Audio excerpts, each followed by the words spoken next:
assina projeto que define direitos trabalhistas para os motoristas de aplicativos. E você vai ver também. 80% dos empregos criados no ano passado foram de micro e pequenas empresas. Beira-Mar e mais 22 presos são transferidos do presídio de Mossoró. Justiça dos Estados Unidos decide que Donald Trump pode concorrer nas eleições. Imagens impressionantes. Pedras gigantes rolam em estrada do Peru e atingem caminhões. Tudo isso você confere a partir de agora no Jornal das 18h30.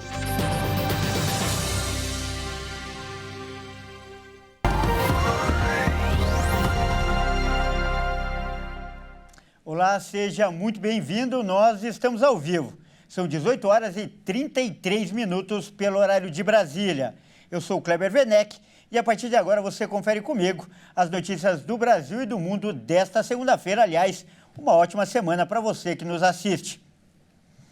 E olha só, o presidente Lula enviou hoje ao Congresso o projeto que define os direitos trabalhistas para os motoristas de aplicativo. O envio do projeto foi autorizado durante a cerimônia no Palácio do Planalto, com a presença do ministro do Trabalho, Luiz Marinho, e representantes dos motoristas. A proposta do governo não estabelece vínculo de trabalho entre motorista e aplicativo, previsto pela Consolidação das Leis do Trabalho, a CLT. Em caso de aprovação do projeto, os motoristas receberão um valor mínimo por hora trabalhada e contribuirão com o INSS. O projeto define que os motoristas tenham jornada de 8 horas trabalhadas, podendo chegar a 12 em caso de acordo coletivo. A hora trabalhada terá valor de R$ 32. Haverá sindicato para os motoristas e o trabalhador poderá escolher os dias que trabalhará. Que daqui a pouco a gente vai ter que pensar como é que a gente vai fazer, discutir com os bancos, como é que vai fazer baratear uma linha de financiamento para vocês poderem trocar o carro de vocês e não ficarem andando com carro velho. Olha só, um levantamento do Sebrae mostra que as micro e pequenas empresas foram responsáveis por 80% das vagas de emprego abertas no país no ano passado. Os números confirmam o crescimento desse setor no país. Cerca de 94% dos CNPJs que foram registrados no Brasil em 2023 foram de micro e pequenas empresas. Ao todo, foram abertas 859 mil micro e pequenas empresas. Isso representa um aumento de 6,62% em relação ao ano anterior. Esses negócios foram responsáveis pela criação de 1.100.000 novas vagas de trabalho em todo o Brasil, o que representa 80% das vagas com carteira assinada, que foram criadas ao longo do ano passado. Segundo o presidente do Sebrae, Décio Lima, este aumento é um reflexo da melhoria na economia do país. Isso porque, com uma economia mais estável, os empreendedores se sentem mais confiantes para abrir um novo negócio.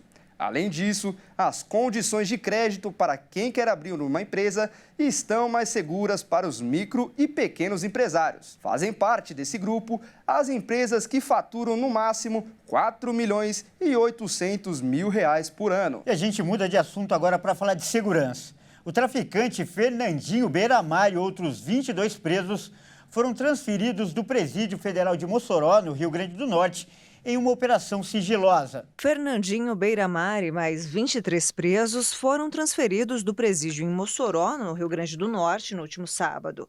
A transferência aconteceu depois que 2 presos da mesma facção fugiram no dia 14 de fevereiro.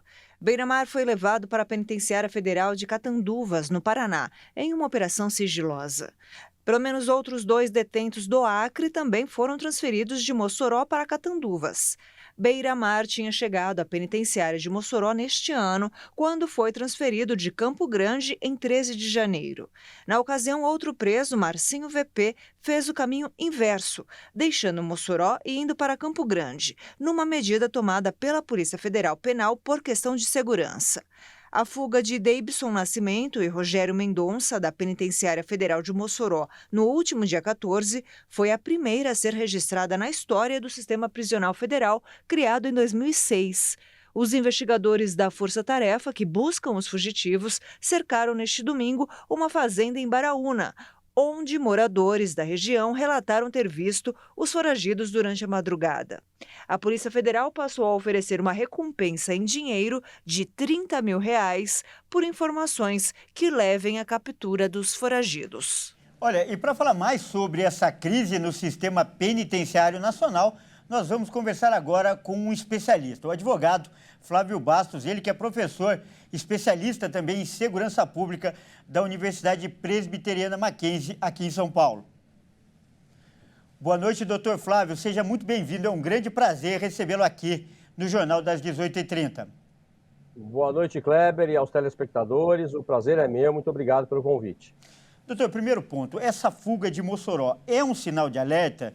Isso porque o caso mostra o poder de articulação do crime organizado e a fragilidade do Estado, ou o senhor acredita que se trata de um caso pontual? É um sinal de alerta se considerarmos que foi a primeira vez que uma fuga desse porte, não é, ocorre num presídio de segurança máxima. Que efetivamente são realmente presídios muito seguros e com regras muito mais rígidas do que os demais. Então, isso chama muito a atenção. De outro lado, ainda é difícil saber se há uma articulação do crime organizado no sentido de uma facilitação interna. Há uma possibilidade, porque nós sabemos que estruturalmente existe um problema antigo no Brasil e em outros países da América do Sul, que faz com que os presídios sejam, no mínimo, muito influenciados pelas facções criminosas, para dizer o menos, né? Mas também, sabemos, dominados por essas facções. No presídio de segurança máxima, ainda é difícil saber, mas que chama a atenção, porque é a primeira fuga desse porte. E, professor, por falar em articulação, também chama a atenção essa caçada aos 2 detentos que estão foragidos. Já são 15 dias. Essa dificuldade também pode revelar que eles contam com um esquema articulado de apoio ou não? Nesse momento, ainda é prematuro afirmar isso. Eu não chegaria a tanto.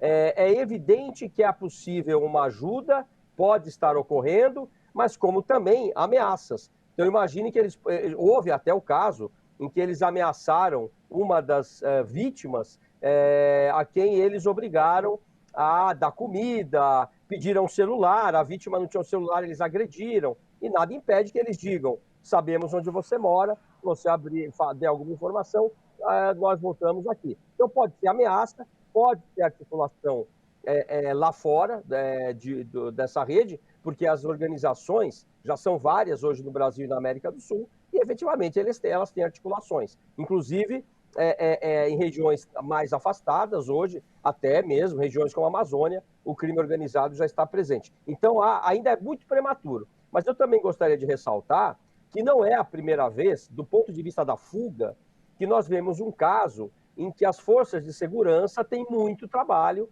para encontrar.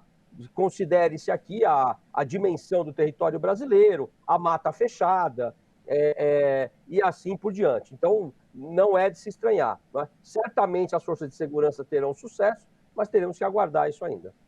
Tá certo, então nós acabamos de conversar com um advogado especialista em segurança pública, o doutor Flávio Bastos. Muito obrigado pela sua participação, doutor.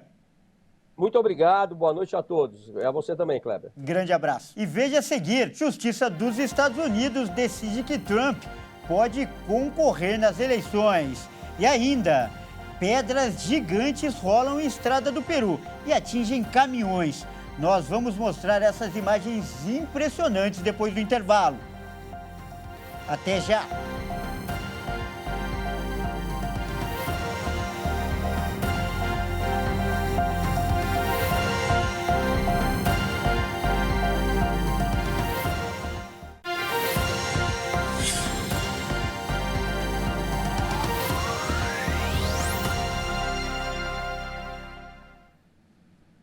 Mais uma vez, seja muito bem-vindo. Nós estamos de volta e ao vivo. São 18 horas e 43 minutos pelo horário de Brasília. E vamos falar então das notícias internacionais. A Suprema Corte dos Estados Unidos decidiu hoje que o ex-presidente Donald Trump pode disputar as eleições presidenciais que acontecem em novembro. Com a decisão unânime da Suprema Corte dos Estados Unidos, que avaliou que não cabe aos estados determinar se um candidato pode ou não concorrer às eleições, Donald Trump segue qualificado para ser pré-candidato pelo Partido Republicano. O ex-presidente é o favorito para concorrer pela legenda. Nesta superterça, a expectativa é que Trump amplie a vantagem sobre a adversária Nikki Haley, rumo à candidatura para a Casa Branca. A sentença reverte uma decisão específica do Colorado, mas valerá para qualquer outro estado que conteste a presença de Trump na urna. De acordo com o judiciário local, Trump teria violado um artigo da Constituição dos Estados Unidos. A Justiça do Colorado argumentou na ocasião que Donald Trump participou do ato do dia 6 de janeiro de 2021, quando milhares de pessoas invadiram o Capitólio em Washington e, por ainda ser presidente à época, deveria ficar impossibilitado de voltar a ocupar um cargo público. Olha, e agora você vai ver imagens impressionantes. As fortes chuvas que atingiram o Peru ontem provocaram um deslizamento de pedras gigantes e elas atingiram caminhões que trafegavam por uma estrada. Acompanhe.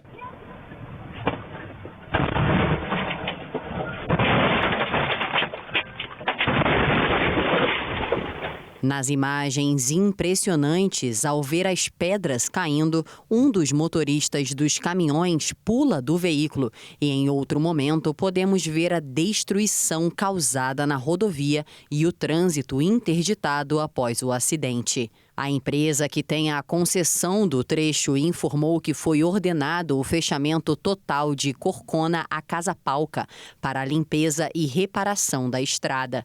O tempo da interdição não foi especificado. A interrupção do tráfego na rodovia central evidenciou a importância da via para a economia local. As equipes de emergência e funcionários trabalham na remoção dos escombros e garantia da segurança da estrada antes de sua reabertura.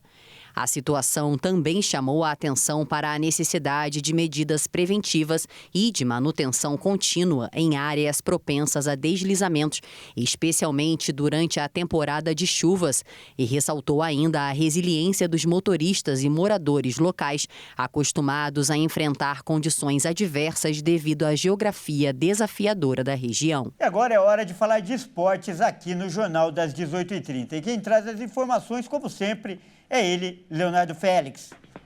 Boa noite, Léo. E a mais badalada competição de clubes do mundo terá novidades no ano que vem, não é mesmo? É isso aí, Kleber. Boa noite para você e para todos que nos acompanham. A UEFA detalhou hoje o novo formato da Champions League, que passa a valer já na próxima temporada. A tradicional fase de grupos com 32 equipes será substituída por uma fase em formato de liga, com 36 clubes. Vamos conferir.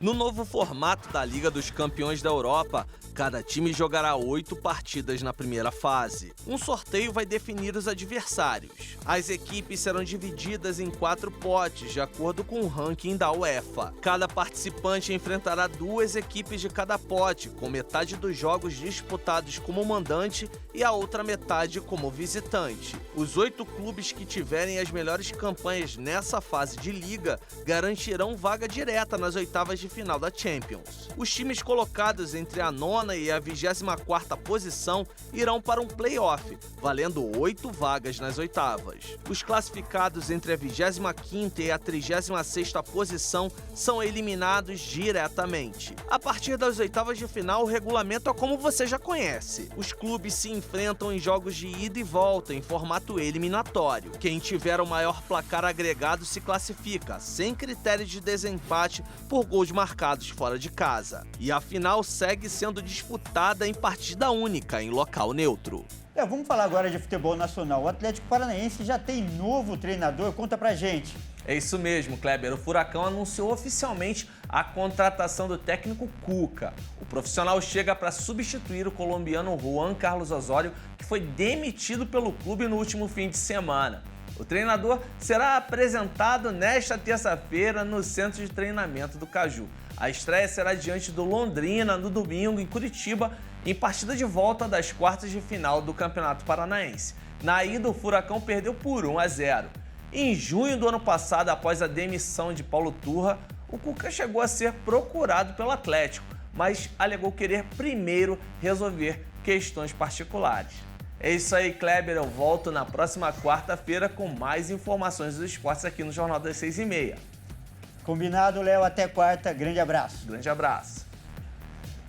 E olha só, mudando de assunto agora, uma das maiores e mais famosas obras do país completa hoje 50 anos. É a Ponte Rio-Niterói. Quem traz mais informações é o repórter Anderson Nascimento e direto do Rio de Janeiro. Considerada a maior ponte do hemisfério sul e da América Latina, com 13 quilômetros de extensão, a Ponte Rio-Niterói é um trecho da BR-101 e uma ligação viária de trânsito extremamente importante para o estado do Rio de Janeiro. A ponte encurta o caminho que antes exigia contornar a Baía de Guanabara ou usar balsas, onde levava-se mais ou menos 2 horas de espera. Atualmente, o tempo normal para a travessia da ponte é de 13 minutos. A construção tem um volume diário médio em torno de 400 mil pessoas, em 150 mil veículos. Quando foi projetada em 1963, eram estimadas apenas 50 mil veículos por sentido.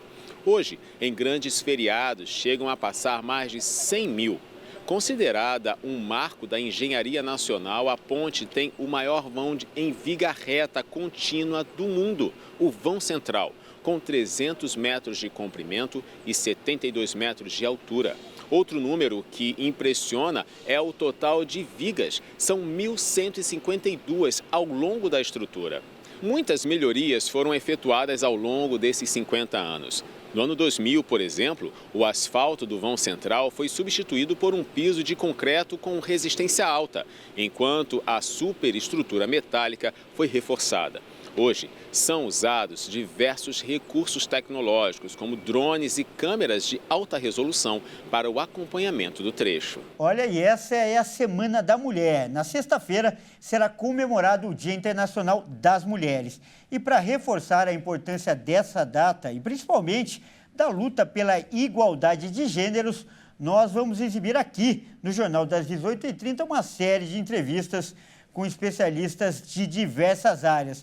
E o primeiro tema é a mulher no mercado de trabalho. E para falar sobre esse assunto, nós vamos conversar agora com a Natália Barreto, ela que é advogada, especialista em governança ambiental, social e corporativa. Boa noite, Natália. Seja muito bem-vinda aqui ao Jornal das 18h30. Boa noite, Kleber. Boa noite a todos os telespectadores. Agradeço o convite. A gente que agradece. Olha só, uma recente pesquisa do Banco Mundial mostra que as mulheres ingressam no mercado de trabalho mais bem preparadas do que os homens, principalmente em relação ao nível de escolaridade. Mas, por outro lado, ainda ganham, em média, 20% menos. Por que isso acontece, Natália? Bom, existem fatores estruturais relacionados ao preconceito contra as mulheres, É difícil especular as razões em relação a isso, mas o fato é que as mulheres, elas são boas para os negócios, diversas pesquisas, inclusive da Organização Internacional do Trabalho, de empresas de consultoria financeira, de governança corporativa, indicam que a diversidade de mulheres podem auxiliar, melhorar o desempenho das empresas. E também a participação de mulheres em cargos de liderança e de gerência também aumenta o cumprimento, e os índices de sustentabilidade, índices de impacto social e de governança corporativa. Então, realmente esse dado, é de que atualmente no Brasil, segundo o IBGE, as mulheres ganham 22% a menos do que os homens, no mercado de trabalho. Alguns fatores principais, têm relação também com preconceitos relacionados à maternidade das mulheres, mas de modo geral, com o aumento da participação de mulheres em cargos de liderança e de gerência, a desigualdade salarial tende a diminuir. Olha, doutora, investir em mulheres é até uma questão de inteligência e de bom negócio, Uma pesquisa recente revelou que os investimentos em inclusão de mulher em cargos de liderança são bem vistos por 9 a cada 10 empresas. E eu gostaria que você comentasse como a presença feminina tem aumentado a produtividade das empresas. É exatamente isso, Kleber. Então, assim, de acordo com o relatório da Organização Internacional do Trabalho, a participação de mulheres em cargos de liderança e gerência pode aumentar de 10% a 15% o faturamento das empresas. Entretanto, hoje a gente tem uma situação aqui no Brasil, né, que apenas 37% dos cargos de liderança estão sendo assumidos por mulheres e, especificamente, os cargos de CEO, apenas 17% das mulheres dos cargos de CEO no Brasil são ocupados por mulheres. De modo geral, assim, a diversidade não se trata de um gênero ser melhor que o outro, mas da própria diversidade, né, que propicia um enriquecimento da experiência de trabalho, um enriquecimento de visões de mundo. Isso tudo impacta na performance da empresa, né? É verdade, ter mulher no trabalho é sempre um bom negócio e você é um exemplo disso porque enriqueceu o nosso jornal hoje. Sou muito grato pela sua participação, muito obrigado. Obrigada, Kleber. Grande abraço. É isso aí, o Jornal das 18h30 fica por aqui. Obrigado pela sua companhia e até amanhã.